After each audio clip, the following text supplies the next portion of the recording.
Just a little quick tip. When you're setting up your level, now this one's got the MDT send it level on it, as you can see. But I also have a mechanical level. So what I've done, just initially, measured center of the scope to center of the barrel or center of the bolt, like I like to do with the Eagle Ballistics app. And then I got a pole hanging out there at 900 yards that holds the plates, and that pole's level. We check it with the level every so often to make sure when it is cold enough that the frost doesn't move it, which it doesn't. Remember, the level needs to be level to the crosshairs. That's really what's important.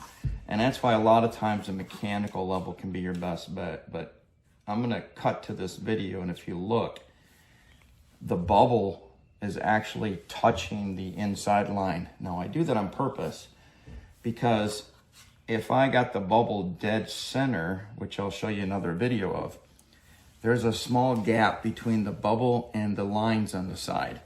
And that can be 2 degrees. And remember, even a 3-degree cant at 1,000 yards is like 18 inches of error.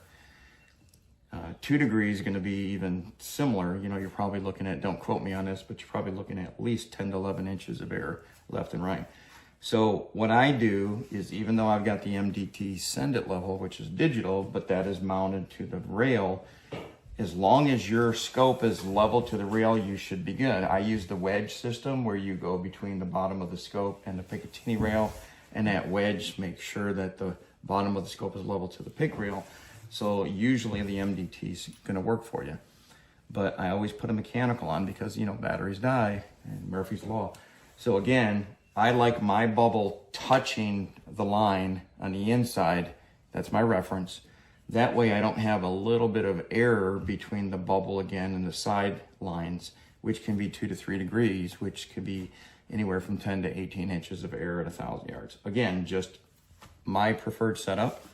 So again, I'll reiterate this one more time, is I will find something at distance, 50 yards, 100 yards, 900 yards, whatever. I will line the crosshairs vertically or horizontally with that object that is level. And you can use a plumb bob, right? You now move the level to level. The level needs to be level to the crosshairs. All right, hopefully that makes sense, and keep watching for more videos. Have a good day.